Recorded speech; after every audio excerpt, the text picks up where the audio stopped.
If you're wondering what hair we're talking about, trust me, these locks were pretty epic, man. So the first question that I want to ask you, man, is we always started off is your first musical memory. Growing up, a lot of us were introduced to music through parents, grandparents, our brothers, siblings, some people their cousins. What is your first memory as far as hearing music and it really kind of like grabbing your interest? As far as like, whoa, there's something out there besides, I don't know, like for me, like Barney the Purple Dinosaur music. It's the first time you like heard something beyond like Kids Bop that you were like, whoa, okay, that's cool. I need to figure out what this is.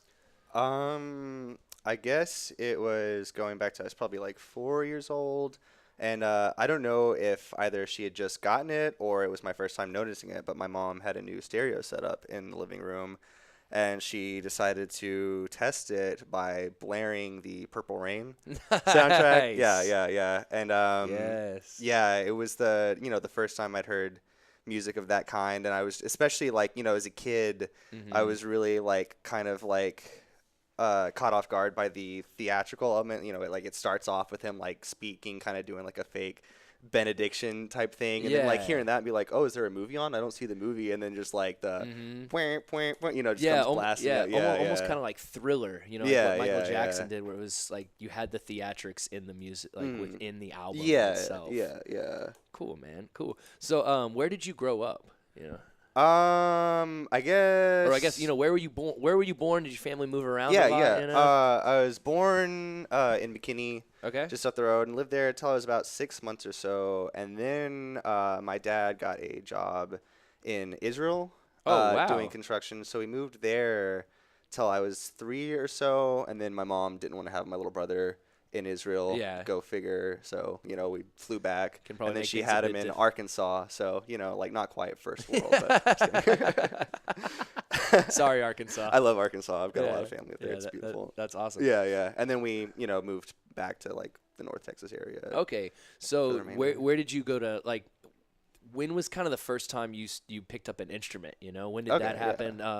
And who was there anybody specifically who kind of said, "Hey, here's a guitar"? Was guitar the first instrument that you started to play? It was, yeah. Back in, I want to say 4th grade, we had gotten a new music teacher at the elementary school I went to. Okay. And like I remember 3rd grade, we actually, it was kind of the weird, like almost like a Defense Against the Dark Arts and Hogwarts situation where it was just like cycling through music teachers. And then those poor music teachers. Yeah. And then finally we had 4th grade was our first year with Miss White, who, was the first teacher we had that like actually seemed to be like engaged and not just teaching out of the book. But so Miss White was her name. Yeah. Miss White was her name, but she had us call her. I just remember this. Had us call her Miss L because L Wanda was her first name. Oh, okay. Yeah. I was Mr. L when I was teaching. Oh, really? Yeah. So Miss L, that's cool, man. Very cool. So you remember this person's name. Yeah, that's a name I haven't thought of in like a decade. Yeah. So let's continue the story. But she had one of her things is every 6 weeks or so you would have a different project. So instead of just like giving you like a bunch of like little, just read out of the book, answer the question assignments, you would have like where you had to physically like make something or do like a presentation. And and this happened like a month before my birthday, before my 10th birthday. The assignment was to like make a musical instrument. And I did the whole, and I actually stole this idea from Barney, as you mentioned earlier. Of the rubber band guitar. So I just made one of those. Was it like a shoebox? Yeah, and a paper towel roll? Exactly. We took some gift wrapping paper that was like sparkly and wrapped it around it. So nice. Give that nice. So could you say that was your sunburst. that was like your first guitar? Yeah. Nice. Do we still have it? Is it no, oh man, not. Absolutely not. It could be worth so much money one day, Kyle. No. All right. That's pretty cool, man. So going all the way back to 4th grade. So when did you get like your first guitar, and because, this kind of inspires you to get a guitar. Yeah. But what made, or like to kind of look into music, but when did you get your first guitar and start playing or taking lessons, and how did that whole process begin for you? I guess I was, like I said, it was right around the time, my mom noticed I kind of had like a little bit more of an interest in that than most just like school projects. So she just kind of on a whim got me a guitar for my 10th birthday. Nice. And then was instantly super excited about that because that was also right around the time that I'd like started to actually, I would hear music, like in the car ride from like football practice or Mm-hmm. whatever and start to actually pay attention to it, Yeah. so that Yep. all just kind of like happened at Mm-hmm. the same time. Yeah, I think when I first started to like hear music and find music of my own, I think I was like 12, 11, sixth Mm-hmm. grade, Mm-hmm. Mm-hmm. 12 years old. And I remember the first one was Green Day's Dookie and Yeah, then The yeah, yeah. Offspring Americana. Those were like the first two albums I had as far as like identifying my sound as a kid. Like Yeah, this is music yeah. I like. It's not something my mom's listening to in their car or something my older brother listens to in his room. Mm-hmm. Like this is the Mm-hmm. music that I'm choosing that I like. Yeah, So yeah. did you start off just like playing, by yourself, teaching yourself, or did you begin with lessons right away? Because some people, it's like my parents wanted to see if I was actually serious about Yeah, it, and then yeah, once they yeah. saw that I was stuck with it, then I started to take lessons and stuff. Mm-hmm. So, Mm-hmm. is that kind of the process for you, where as they saw you taking it more seriously, then you started taking lessons, or was it something like right off the bat, as soon as you got the guitar, you're like, I want lessons. This is something I like doing. It was kind of a bit of both. I started off with lessons pretty much right off the bat, but also did quite a bit of self-teaching. When I started off playing, my mom's really good work friend, Lubia, her husband played in a band, played and sang, except I think, I could be wrong, I think he played accordion in that band and was the singer, but he knew how to play guitar, and, he just got me started off with a few lessons. My mom would always offer to pay him, and then he would always refuse it. I think I might butcher this, but I think Horizonte Norteño is the name of his band that he still tours with and is super active with. What kind of music is that? I Horizonte? don't want to like misspeak the Mis- name of it. Yeah, yeah, misspeak? yeah, yeah, Yeah. yeah. It's That's like Norteño music, I think Man, is the genre I of don't even it. know what norteño Yeah, music. I have no yeah. idea what that is. Yeah, I mean, I didn't either, but What is I it? sat it. It's like, I think it's like northern Mexican kind of like the stuff that's got the polka infused Okay. kind of like. Okay. Yeah, Cool. yeah, yeah, yeah. Oh, I was because I don't know nearly enough about it to I was like talking speak in any to depth the about people it. from the band Sunbuzzed, Uh-huh. and they were speaking about all the different types of music that comes from Mhm. like Mexico and Latin America. Yeah, and yeah, that was yeah. one that I didn't hear. But they were Yeah. like, "Oh man, there's this and this and this and this." And I was like, Yeah. I have no It's probably idea. because I probably didn't get the name of it right. Just ignorance on my part. Sounds interesting though, man. So did you play in like what was like your like I said mine was like Green Day and Mhm. Offspring. What kind of music did you grow up listening to in the house, and how did that lead to like your personal musical taste as like as you could say as a young adult, like 13, 14, Mhm, 15, mhm. what were your parents listening to, and then what did you end up listening to? I pretty much ripped my musical taste early on, pretty much right off my mom and dad. Okay. Yeah, pretty much it started with, the Eagles, Mhm. Leonard Skinner and Led Zeppelin were the first three bands that I was like 10 years old, and I thought I Yeah. was like the hippest, like smartest kid on the block, because everybody would be gushing over Aaron Carter. And I'd just be like, tucked away with my like VHS copy of The Song Remains the Same. Thought I Yes. was like, I love how years you. ahead of my I time. love how you bring up Aaron Carter. Yeah, no, Everybody's that was losing that it. was That was specific, our yeah. generation's Justin Bieber. Yeah, exactly. Yeah, Yeah, yeah, hopefully, Biebs does not let it happen to yeah, him. What? Yeah. What? yeah. Don't become Aaron Carter, Biebs. That's all Well, we're asking. Beebs has got to take on Shaq. Yeah, And really, exactly. really Once he writes a evaluate. song called "That's Yeah. How I Beat Shaq," Yeah, then, yeah. then you can, yeah, he'll be legendary. So you were saying like the Eagles, Leonard Skinner, Led Zeppelin. Was this both like your mom and dad? Because sometimes parents they have like totally different tastes in music. Or did your parents align pretty well on their? Because like my mom was listening to like Prince and the Cult and U2 and the Police, and my dad would listen to Frank Sinatra, Johnny Cash, the Eagles, Yeah, yeah. and a lot of Motown actually. Mm-hmm. But it seems like so. Did your parents kind of have similar musical tastes? Well, yeah, pretty much. Yes and no. I remember for a period of good chunk of the 90s, my mom exclusively listened to like 90s country, like Oh, all that, yeah. so it, that, Yeah. left a taste in my mouth that I've only Yeah. recently started to, like grow to appreciate, country music way more You than I know, did. like, But, other than that, yeah. 90s country. I Yeah, think yeah, so. yeah. It 90s was that country. era, that was Yeah, what she did when, her and her friends went out it's like to like way down Billy yonder in the Bob's, you know. Chattahoochee. Yeah, Never knew how yeah. much the muddy waters meant to me. Yeah, yeah. I learned how to swim, and I learned who I was. So that was definitely but she Yeah. also, she's always described in high school that she went to high school in the 80s, but she was always Mm-hmm. into the 70s stuff. She could never, kind of the same way I was. I was like 10 a little years kid, behind. but Yeah, 10 I years except I behind. was like 20 years Yeah. behind, but Yeah. so I guess, she kind of helped instill that attitude in me. And then so she's like was the one that was, showing me most of the Eagles stuff. Very and then cool. my dad was, always like bowing down to Zeppelin and shoving different Jimmy Page solos. I mean, down my what do throat. you? Yeah. I mean, you as a guitarist, man. I mean, I remember we were hanging out late one night, and you showed me when you played at your recital. Because you graduated from University of North Texas, and maybe it wasn't a recital, but you were playing Frank Zappa. And I mean, most yeah, people, if you know yeah. Zappa, it's not the easiest guitar stuff to play. Yeah. It's different. Yeah, It's not yeah. mainstream by any Yeah, means. This is yeah. not Wonderwall. Yeah. that we're playing here. All right.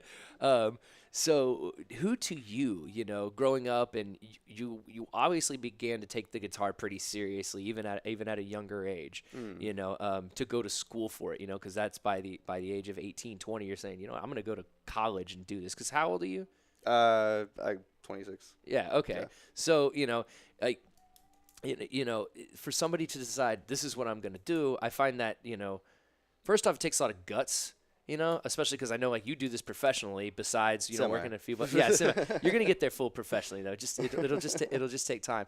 Who do who did you look up to as far as guitarists when you were growing up, or even now? Learning to play. Who's somebody you go to, or you can think it off of your head if somebody's gonna be like, Kyle, who's somebody that I should aspire to be like? Who would you suggest as far as playing wise? Well, I guess I started to really take it seriously as a craft. Around 8th grade, I got into, I don't know if you knew anything about, like, the guys Joe Satriani or Steve Vai. Yeah, or, yeah. Yeah, or Yngwie Malmsteen, especially. I know the big first one. two names. Yeah, and yeah. I especially know Steve Vai. Yeah. But they come out of the, like, 80s, like, post-Eddie Van Halen school of guitar playing of, like, really, fast, lots of distortion, guitar takes the melody stuff. And yeah, I just randomly got like turned on to that stuff in middle school, and I'd actually was just coming out of like a big like punk rock phase, or where I thought my version of punk rock was growing up in Royce City and thinking I was like the only one who knew who the Ramones were, yeah. That was embarrassing. Nothing against the Ramones. It's just like I was a total poser. But I think when we look back on it, we realize we were all total posers. Yeah, at one yeah, point. you We're have like, to man, be. I You thought I have to was be, cool, but I yeah. wasn't. So we're all just posers of something, Mm-hmm. We're all. It's the same. We're standing on the shoulders of giants. You know Yeah, what I mean? yeah. Like, that's what's always frustrating, man. Yeah. But anyways, continue. But just in 8th grade, I started going down the rabbit hole of like that type of music, and at first my first instinct was like, wow, this sounds like rock music, but it also kind of sounds like video game music. Yeah, which yeah, is yeah, whenever you're yeah. like 12 years old, you're like, that's everything I want to hear, So and then the more I started reading about them and their path, I really, especially Steve Vai, really he was one of the first musicians that I got into that really espoused having an actual like work ethic about music, and not only like playing what you want to play, but being methodical about analyzing what you're doing and what you can do to get better. And then so I got on that kick and thought I was going to be like the world's greatest guitar player, and then didn't, for a while and still don't, but that was like what like instilled that initial drive. That's what's up, man. And I got into Frank Zappa through Steve Vai, because Steve Vai got his start playing in Frank Zappa's band. Nice. So when did you start going to school at UNT? I started in fall of 2011. Fall of 2011. Yeah. Right on. And so, when it comes to studying music, what was it that you would like? I guess like take me through, like the daily routine of like someone who's, I guess, in their junior year. Let's say I'm in my second semester of my junior year and I'm studying music. Like, what was your degree? What were you specifically studying? Well, my degree is in jazz studies at Okay. the performance. So what is that Emphasis. daily process? What's the workload like for somebody who is studying jazz music at UNT? Because it's a very well-known school, so I have to Yeah. imagine that it's a pretty big workload, and there's got to be quite a bit of pressure. But something working with you, I never ever heard you complain about like homework or something you have to do. So do you have specific times you set up for practice? How do you stay disciplined in a coursework that can be as rigorous as the UNT music program? Well, I guess it's it's never really, at least for me, it wasn't ever a struggle to stay disciplined. I think discipline wasn't my the hurdle I had to get over. It was organization. I'm a super disorganized person, Okay. but it's easy to stay motivated in that environment because it is known as a really competitive school, and it really is, but it's also an incredibly supportive community. So even though everybody's trying to be better than everybody else and working as hard as they can to be better than everybody Yeah. else, there's still, everybody is like super nice and super like, oh yeah, you want advice? Sure, I can give you advice freely, and it's no skin off my back. But it's really easy to, and I think everybody does to some degree, get caught in the trap of where your music and your musical ability is who you are, you think. So whenever those two things, your self-image and your ability as a musician, get that intertwined, it's really easy to like make 24 hours of a day be like revolved around that. Yeah, So yeah, and even that's when you're that. not doing that, you're still thinking about it. Yeah, 'cause I would always have problems. Like, I mean, this is even when I was teaching. Like, I would come home and I would want to work on like some music or something, but I had all these other things that I had to do. So I had to piece my day out literally an hour Yeah, at a time. yeah, yeah, Like an exactly. hour, I have Yeah. to be like I'm gonna get home and I'm gonna do this for an hour, and then I'm gonna do this for an hour. Because if I don't, my brain would be like, oh hey, let's do this for a little bit. Yeah, yeah. Oh, wait, it's hard to but compartmentalize but and wait, be like, no, I'll you- think about that. You should be doing later. this now, Yeah, yeah. So at the end of the day, I have like half my laundry done. I've only eaten once. Like like I have half of a song done, and I Yeah. didn't study at all. Yeah, you know? yeah.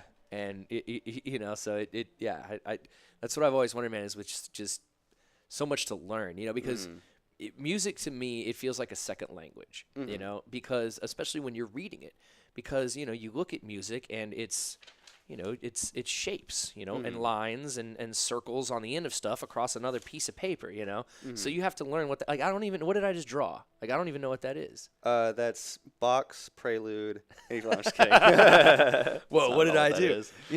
So, but that's what's interesting is like, most people have no idea what this actually is right here, this note, but it means something and it represents a sound and almost an idea or an emotion to somebody like yourself who can literally look at this and read it. I look at it and all I see are lines. But, so is music, when you're reading music like this, what's the process in your mind going through? Do you see it as sound already, or because we see letters on a page and we know the noises that those make because we're people when we speak, when we read English, that's how we see it. But when an average person looks at music, he doesn't understand the sound that's coming from that. So what I'm saying is like when you see a T, so it's Yeah, tuh. yeah. You and I both know that. I have no idea what this means. So when you see that, when you're reading music as you're playing, how does the brain process that so quickly? How do you guys read music that fast? Is kind of what I'm trying to get at. And how do you know?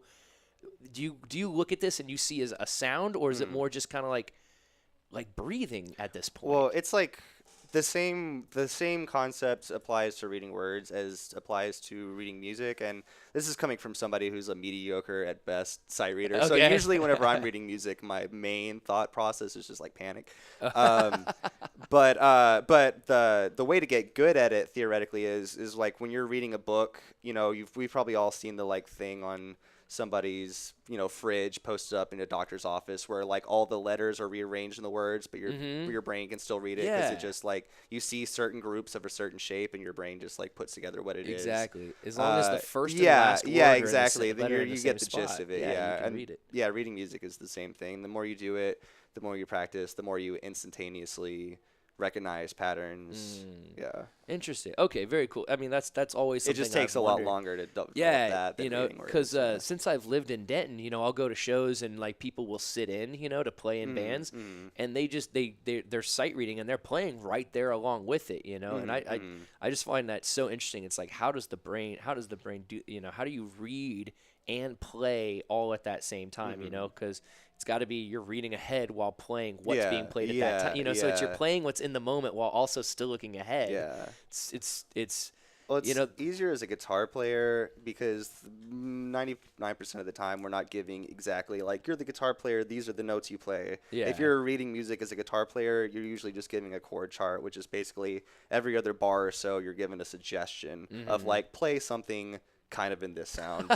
You know, just do something vaguely like this and it'll work. You know, so guitarists and rhythm section players in a way have it easy, but in a way it's harder because it's up to you to like be able to interpret that and be like, oh yeah, I know that means to play this chord in this kind of vibe. You know, I mean, man, I have seen, you know, I've watched, I played with you for a little while in Wax Logic, and then I've seen you play in Off-World as well, which one thing that I love about Off-World, and I was actually talking to Jake about this, was that each one, like it, when I think of the band Off-World, I immediately just think like good quality music. Like I don't feel like it's not gimmicky. we try to not suck. Yeah, it's not even that. It's like it's not too gimmicky, and I mean like nobody's trying too hard, as in like we're trying to be something we're not. You know what I mean? Like we're showing like we're trying to play this hard metal music, and we don't have that appearance. You know, you guys just play good music, man. Yeah. When y'all played on the square, y'all played.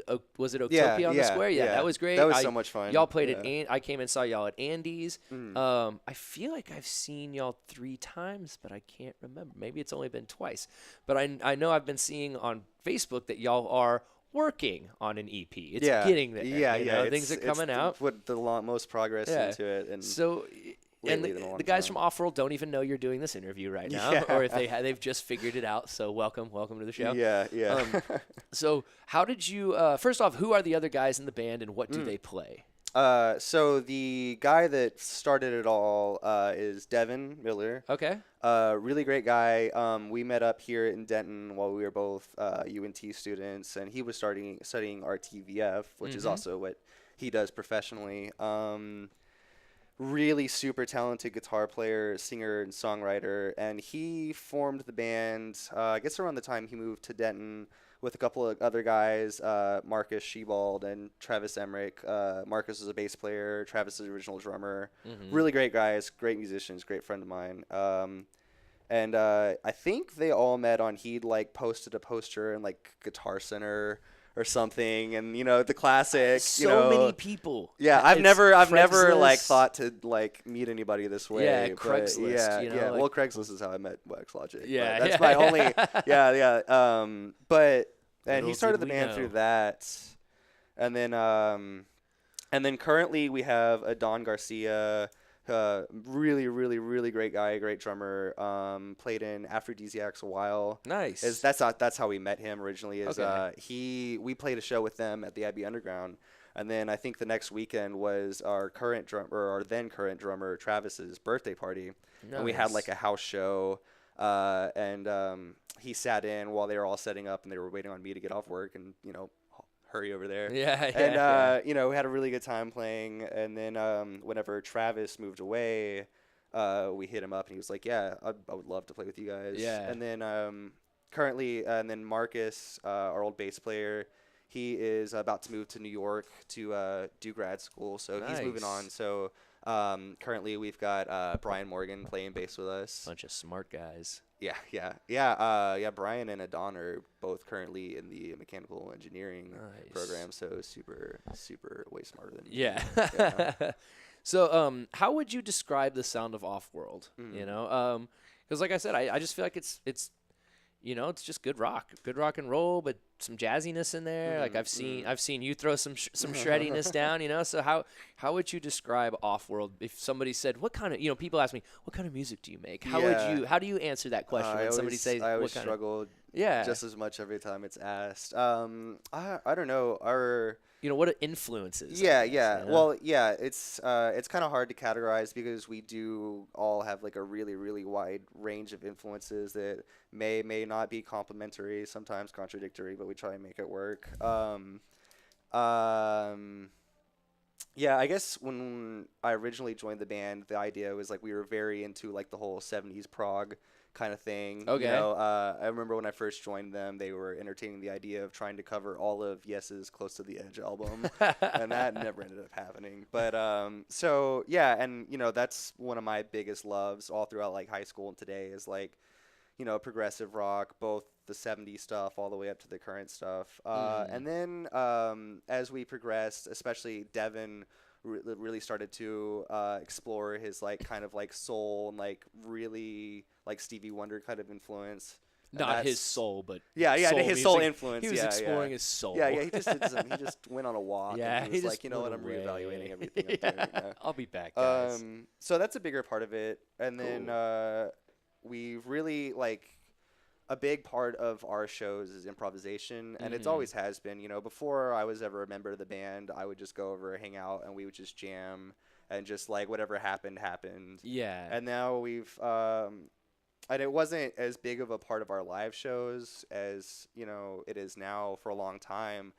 But then we've like, what, we just jam really well. We just like jive really well. Every time we get together, just warming up, something cool happens. Mhm. So most of our shows, we start that way now. It's like, so I guess we're kind of sort of a jam band too. Yeah. We just like, our sound check is just somebody will play something, then we'll kind of scratch our heads for a couple seconds thinking about what we're doing, and then everybody just kind of jumps Yeah. in, and then like half an hour later we'll be like, all right, I guess we should start our set. I feel like y'all's sound is a little like sometimes I feel like jam bands are and you might understand what I mean, but they sound very tropical in a way. Oh like yeah, yeah. The A lot of bright major key, yeah. You know, yeah. I feel like y'all are a bit grittier than that.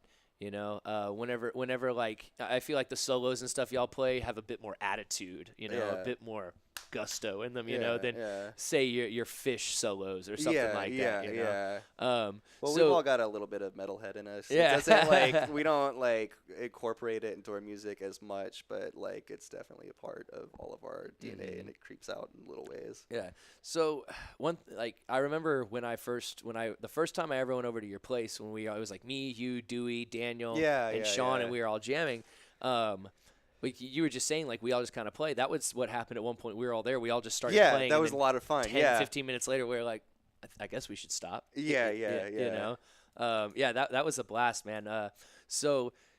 Would you say like, what is it about playing music with other people? Because like as silly as it sounds, I would it's like music.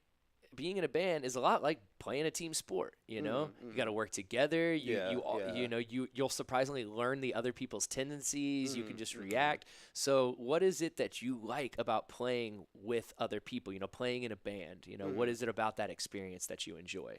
It's the reaction. It's the kind of anything is possible. Because when you're just playing along to something at home, it's really fun to try to get into I'm going to try and recreate this as much as possible. Yeah. Or even if you're just jamming to a backing track, it's for like 3 minutes. It's like really fun, and then you realize that like nothing you can do is gonna like change what the YouTube video is gonna do. So I love how Kyle starts us off with this real uplifting ideology, and he's like, but eventually it all And just then goes you back just hate downhill." yourself. Yeah. Eventually, the self-deprecation ensues, Yeah, and that's it. That's awesome, man. Too funny. So I do have another question. We still got some time. We still got some time left here. What was because we've talked about playing guitar, all that kind of stuff. What was your first guitar that you ever had? Because you had we made the one with Miss L all those years ago. Yeah. But what was the first guitar either you or your parents or maybe grandparents bought you? It was like most first guitars. It was a pawn shop special. It was a Conn nylon string acoustic guitar. And it was nice to learn on nylon strings because they don't tear your fingers apart as much as steel strings. Yeah, So, for sure. yeah, the first time I played a steel string guitar, the first 3 minutes, I was like, I love this, and then I couldn't play guitar again for the next day. You Yeah, that was Um, oh man. That was always so like frustrating when you were like mhm. learning because you're Yeah. obsessed with it at that point. Yeah, And yeah, then but your you can only do it for so much. yeah, but your Yeah, fingers hurt yeah. so much.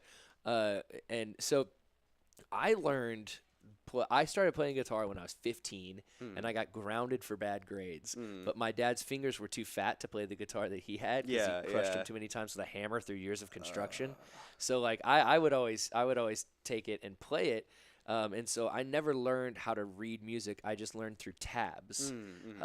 And so whenever I went to a guy I went to start taking lessons, it was very frustrating for my teacher because he would have to draw out Yeah, the tabs. tab, it takes And forever. he's like, oh Yeah, my I've been in that. I've been in goodness. that And then boat, eventually yeah. it just kind of looks like Braille on Yeah, a page. yeah. So Because you're doing it in a hurry. And that it's was going to be completely my illegible. question. You know, Yeah. have you ever taught guitar? Have you ever done lessons? Yeah, You know, yeah. and so you like what would you say is like the number one requested song for you to teach somebody? You know, like did you ever teach like kids or was it mostly just like kind of like people asking you personally for help or Yeah, know? a little bit of both. Yeah, mostly when I've taught in the past, I've taught little kids, and then just by doing like subbing for people and stuff. I've taught some like teenagers and adults, which is always fun because then you can really like whenever somebody is a little bit more advanced, you can be like, oh, we get to go into the fun part now. It's not just like all training your fingers. We Yeah, can get like a little more exactly. philosophical. Making your fingers actually strong enough to do Yeah, that. Too. yeah. But it's so hard teaching kids guitar because like kids naturally don't have a lot of patience. Yeah. And then whenever you're just sitting there like be patient, at some point your hands will be able to do this, Yeah. without thinking. But for now it's gonna take you 2 hours to play an E chord. Yep, exactly. Like I remember the first time it was 2005. Jack Johnson was huge.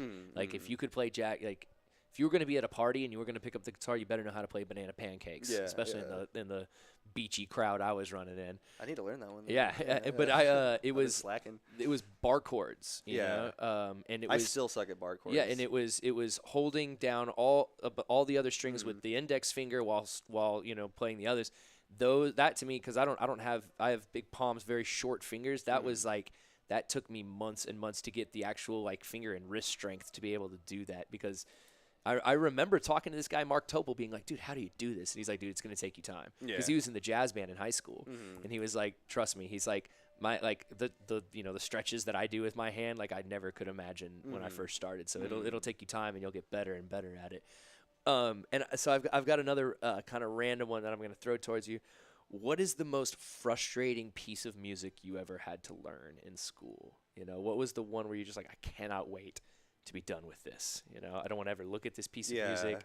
I'm tired of it. Did you ever have that point where there was just a piece of music that you didn't like to play, and then was there also a piece of music that you just loved to play?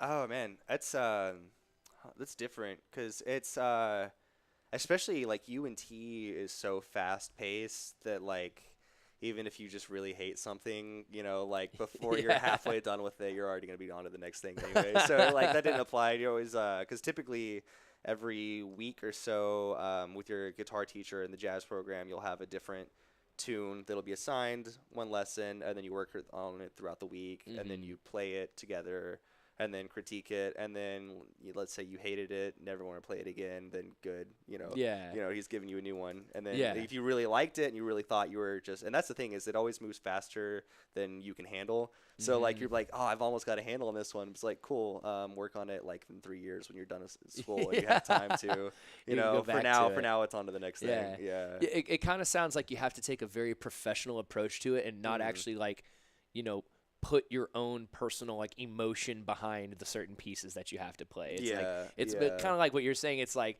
I did what I had to do at the time, and if I didn't like it, that's really not the point. The point more so is to play the piece as best as it can be played. Cool. I like. Well, the ones you that. don't like are oftentimes the ones you're gonna learn the most from, because if you're doing what comes naturally to you all the time, you can progress a little bit. You're always gonna get better at what you already do well. But if you're doing something that doesn't come naturally, then you're just filling in holes, you know, Yeah. in your ability. You know, one of my favorite jazz pianists, Bill Evans. He talks. I was watching an interview with him, and he talks about the process of learning to play and then forgetting all of that, and then just being able to play. You know, Yeah, I've probably talked to you about this yeah, before. yeah. And I love that. I love yeah, that video. The yeah. one with like his brother, right? Yeah, It's so good. yeah. He's like, you have to Yeah. forget all of that and just learn how to play. You know. So what's kind of your interpretation of that? Because I have mine. I've talked to people about that, but those words, you know, you have to learn how to play, but then you have to forget how to learn how to play. What is Bill trying to say?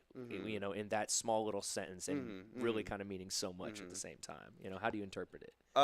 Well, you know, there's really when you're performing, there's not enough time. Everything is moving by so quick that you don't have the time you need to go in every detail, every note to note, be able to like intellectualize. I played that note, therefore I need to play this one. You have to get things going to where they're so automatic that, you know, when you start off learning something, you're, like I said, you're going note to note, and it's very small scale, and you're really zoomed all the way in, and then it seems like this huge like undertaking, and then the more familiar with it, you get to zoom out a little bit more, and then you start thinking bigger picture, then you start thinking bigger picture, and I've really like started to like realize what he meant by that kind of recently, especially since I've been out of school for about a year now, you know, in my own music life. I've been able to think large scale more because you get a certain familiarity with something, a style, or playing over a certain chord or whatever. And then the less you have to think about that, the more you can think about, okay, you know, like what am I going to do in this song 3 minutes from now as opposed to 3 seconds from now? Yeah. You know, and you can shape it however you like.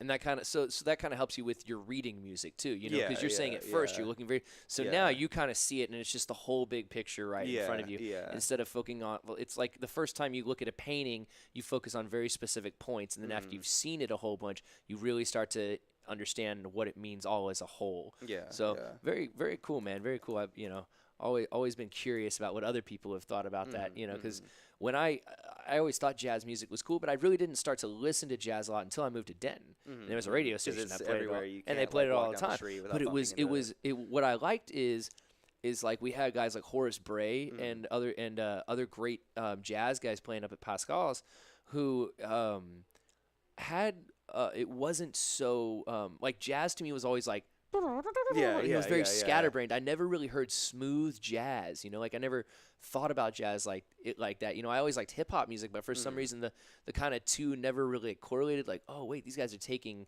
like smooth jazz and sampling it in these old tracks, and that's what they're using. It wasn't until I moved up to Denton that I really started listening to jazz music a lot, and then started just on the radio, and then started researching it myself just because I just liked what the guys were playing, and I saw this kid named Evan Scallion who goes by Scal, and he plays jazz piano, and I just like loved jazz piano and jazz guitar, and like it just was much more appealing in like a sophisticated manner, you know. But not in like a I'm a better than you sophisticated manner. It's just the sound of the music, the sound of that music. It's got this Ron Burgundy quality to it. You know, that's how I feel. Anyways, There's a lot going on, but it's understated at the same time. It's like I'm gonna throw a lot of knowledge at you, but I'm gonna do it subtly. Yeah. I remember as when I drink my scotch. Yeah, and I remember when I asked Horace, I was like, Horace, what is jazz? And he was just like, why do you have to ask me that? You know? So I won't do the same to you. Okay, I won't ask that question. That was just to Horace because he's just such a good jazz guitarist. He's a monster. Yeah, up in New York, man. Yeah. I know. Doing the thing. I know. Wow, Doing it for man. real. For all So us small folk. so when do we think the Off-World EP is going to be done? Is there even a set date? Are you guys just kind of jamming along? really trying to have it done by the end of June, so that we Nice. can potentially, and it's all just like being talked about. But Yeah. we have a really cool idea for a like a release party, assuming we can, get it done by that point. But Yeah. it's like the bulk of it's done. It's just getting Yeah, for sure. everybody together to just So, finish it Yeah. up. So do you and Devin? And do that's you- mostly my fault. Yeah, that's like I'm the biggest issue. with It's it. all right, man. I've been there. Yeah. You know, so do you and Devin kind of sub out between lead and like rhythm back Yeah, and forth? yeah, Like, hey, you'll yeah, take this we're part, I'll take pretty- this yeah, part. we're pretty Do you interchangeable. do any kind of vocals in because I can't sing. I don't know if Yeah, you've ever tried. yeah. I can't. Nah, It doesn't. not really. Yeah, Nah. I don't have that. I don't have that ability, man. Yeah. It just doesn't work for me. And every time I try, like I'll record myself, be like, oh, I should put some lyrics, and I'll just try it, and then I'm like, Nah. why did it sound good through my ears, but not when I Yeah. listen back to it? Yeah, yeah. Like there needs to be a device so you can really hear what your own voice sounds like right away. Yeah, you know? like right here. Yeah, because I The think more- it's the more I hear so my much. voice, the Yeah, more I I think don't it's wanna so hear much it. lower than it actually is. Yeah, I yeah, sound awful. yeah. Like I said, I was like, I don't even know why people come on here and have conversations with Yeah, me. yeah. So we'll see. Who knows? But people seem to enjoy it. So man, we have gone through all kinds of stuff in this hour, man. We started off Kyle Downs, 4 years old, Purple Rain soundtrack, and that theatrical element.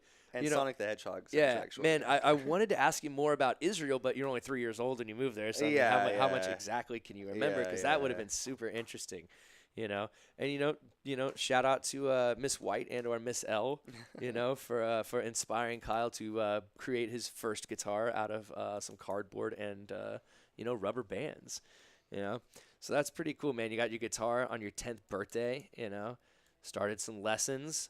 And then all of a sudden you find yourself at UNT and you graduate, man. So that's pretty sweet, And that's kind of the whole point of the show is all of a sudden, like, I get to kind of see the adventure of Kyle Downs, over the 26 years. But we've got a little bit of time left, man. We've got about 5 minutes.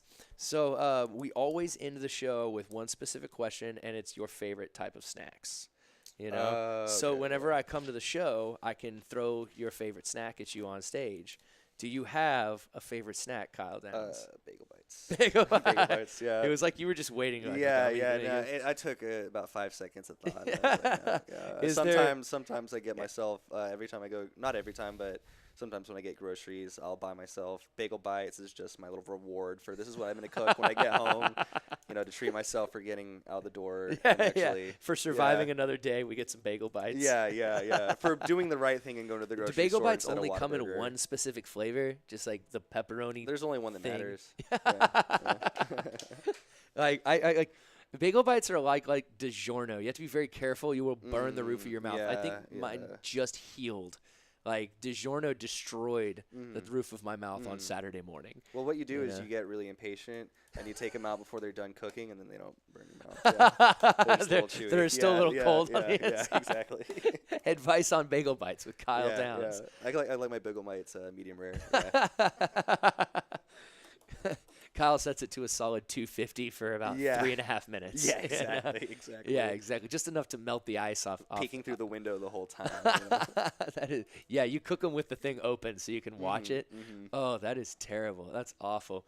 So, man, well, I guess when I come to your show, next time I come to, and does Offworld have any shows coming up, by the way? Not at the moment. Not at the moment? Yeah, Okay, yeah, cool. Yeah. Cool. Awesome, man. Still working on stuff. Well, when you guys do, I'll have to show up with a box of bagel bites. And, I don't know, maybe I'll come in with like some halfway cooked bagel bites and you can just grub right there, man. That'll work. That'll We'll work. put them yeah. in the green room for you. Yeah, That's the exactly. one thing about that with the Offworld writer will say when you guys get big, it'll have everybody's things. Then under Kyle, it'll say guitarist and it'll say bagel bites. And Yeah. in parentheses, be like, Yeah.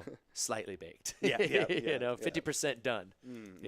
And then we're solid. Well, man, is there anybody you want to give a shout out to before we go? You're more than welcome to reshare the video, all that fun stuff. But anybody you want to say what's up to? Maybe the Off-World guys out there Yeah, finally tuned in. Yeah, shout out to Adon, Brian, and Devin. If you guys, know I'm doing this. Yeah. Hi. Yeah. That's the thing is that's another reason it's taking so long to get this finished. Is like we're all terrible at communication. Great musicians. no Yeah, communication. exactly. We'll work it out. We'll just, Yeah. we'll make it happen. Right on, man. Yep. Shout out to my family. Always been super supportive. Shout out to all my friends in Denton, Dallas, and beyond. Yeah. Well, before we go, Kyle, there is something besides the loss of hair. Actually, you recently got a new car. Did. So I got to know, how does it feel changing from a BMW to a Honda Civic? I believe It's an Accord. Honda Give me a little more Accord, credit. Give me a thank- little bit more credit. Okay, my bad. It's great. You It's know, great. how's it been going from the sporty roadster of the Beamer to the the family-friendly Honda Accord? I'll go back to the Beamer when I can actually afford to drive one. When I can justify it. There you go. There you go. It was a fun 3 years or so. Awesome. Well, dude, thanks so much for coming on today, man. Appreciate it. It's been good to have you with us, guys.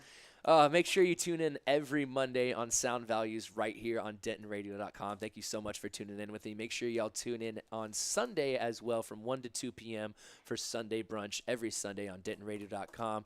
Next week, we've got another guest. We've got more fun to be had. I want to give a shout out to my amazing producer, Trevor, over here, absolutely killing it for me. There you go. You'll see the thumbs up. There we go. There we go. That is an Eagle Scout wrist and arm you just saw there, ladies. All right, so call him. All right. No, I'm just kidding. Anyway, maybe. I don't know. So anyways, y'all have a great rest of your night. Denton, Texas. Stay tuned. Tune in and chill out right here on DentonRadio.com. We will see y'all next time. Well, thank you for tuning in. We hope you enjoyed the show. Be sure to check out DentonRadio.com to find new Denton artists and where they're playing next. While you're there, check out the rest of Discover Denton to find restaurants, hotels, and tons of great community events.